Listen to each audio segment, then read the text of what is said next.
অসম আবৃত্তি আৰু সংস্কৃতি পৰিষদৰ উদ্যোগত আৰু ধুবুৰী জিলা সমিতিৰ সৌজন্যত Gauripur PC institution higher secondary স্কুলত আজি আমি সুধাকণ্ঠ ডক্টৰ ভূপেন হাজৰিকা দেৱলৈ শ্ৰদ্ধাঞ্জলি জনাবলৈ এই অনুষ্ঠানৰ আয়োজন কৰিছোঁ। আজি গোটেই অসমত 32খন জিলাত এই অনুষ্ঠান কাৰ্য একেলগে 11:31 মিনিটত আৰম্ভ হৈছে। ডক্টৰ অমৰজ্যোতি চৌধুৰীদেৱে ৰচনা কৰা মৃত্যু জিনাৰ গান এটা গান শেষ হ'ল শীৰ্ষক কবিতাটি সমস্বৰে গোটেই অসমতে একেলগে প্ৰায় 50,000 শিল্পীয়ে আবৃত্তি কৰাৰ কথা। গতিকে ফেচবুক লাইভ টেলিকাষ্ট হৈছে। এইটো আপোনালোকৰ জৰিয়তে আমি জনাওঁ যে আজি সুধাকণ্ঠ ডক্টৰ ভূপেন হাজৰিকা দেৱলৈ আমি আমাৰ অসমীয়া জাতিৰ শ্ৰদ্ধাঞ্জলি যাচিছোঁ। ভক্তিভৰা শ্ৰদ্ধাঞ্জলিৰ জৰিয়তে আমি গোটেই অসমত তেখেতৰ সৃষ্টিৰাজিৰ কাৰণে তেখেতক স্মৰণ কৰিছোঁ আৰু তেখেতৰ কৰ্মৰাজিৰ প্ৰশংসা আজি আমাৰ মুকলি সভাত আমাৰ ছাত্ৰ ছাত্ৰী আৰু ভূপেন হাজৰিকাৰ ভালপোৱা মানুহবিলাকৰ সন্মুখত আজি আমাৰ বক্তব্য ৰাখিম। এই বছৰ 8 সেপ্টেম্বৰ তাৰিখে ভূপেন হাজৰিকাৰ জন্মৰ শতবৰ্ষ।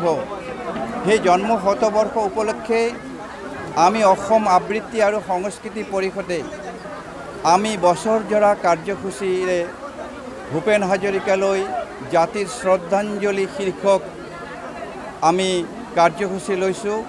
গোটেই অসমতে আমি আজি 7 সেপ্টেম্বৰ তাৰিখতে 50,000 আবৃত্তিকাৰ শিল্পী ছাত্ৰ ছাত্ৰী একেলগে মিলি ডক্টৰ অমৰজ্যোতি চৌধুৰী ছাৰৰ মৃত্যু জিনাৰ গান এটা গান শেষ হ'ল। সেই কবিতাটি একেলগে আবৃত্তি কৰিলে। আমাৰ ইয়াতো হৈ গ'ল PC institution higher secondary school গৌৰীপুৰৰ এই ধুনীয়া খেলপথাৰত। আমাৰ জিলাৰ বিভিন্ন স্কুল কলেজৰ ছাত্ৰ ছাত্ৰী আবৃত্তিকাৰ শিল্পী বয়োজ্যেষ্ঠসকল আহি একেলগে ইয়াতে আবৃত্তি কৰিলে। আমাৰ ইয়াত প্ৰায় 500গৰাকী আবৃত্তিকাৰে একেলগে আবৃত্তি কৰিলে মৃত্যু জিনাৰ গান। আমি এই আবৃত্তিৰে ভূপেন হাজৰিকা দেৱলৈ শ্ৰদ্ধাঞ্জলি তৰ্পণ কৰিলোঁ। আৰু ইয়াৰ পাছত আমি অহা 27 মাৰ্চত 26 চনৰ এটা অনুষ্ঠান হ'ব। তাৰপিছতে হ'ব আকৌ 7 ছেপ্টেম্বৰত আমাৰ এই অনুষ্ঠান হ'ব আৰু 5 নৱেম্বৰ ভূপেন হাজৰিকাৰ মৃত্যু দিনটোত আমি এটা বিশেষ কাৰ্যসূচী আমি লৈছোঁ সিদিনা তেওঁক শ্ৰদ্ধাঞ্জলি জনোৱাৰ কাৰণে। আৰু এনেকৈয়ে আমি বছৰজোৰা কাৰ্যসূচীৰে ডক্টৰ ভূপেন হাজৰিকালৈ আমাৰ অসম আবৃত্তি আৰু সংস্কৃতি পৰিষদৰ পক্ষৰ পৰা শ্ৰদ্ধাঞ্জলি জ্ঞাপন কৰিম। আমাৰ নতুন প্ৰজন্মই ভূপেন হাজৰিকা সম্পৰ্কে যথেষ্টভাৱে জ্ঞাত নহয়। ভূপেন হাজৰিকাৰ গান শুনে, ভূপেন হাজৰিকাৰ গান ভাল পায়, কিন্তু তেওঁৰ সৃষ্টিৰাজিক যেনেকৈ বিশ্ব দৰবাৰত লৈ যোৱা হৈছে, কিন্তু আমাৰ নতুন প্ৰজন্মৰ মাজত আমি লৈ যাব পৰা নাই।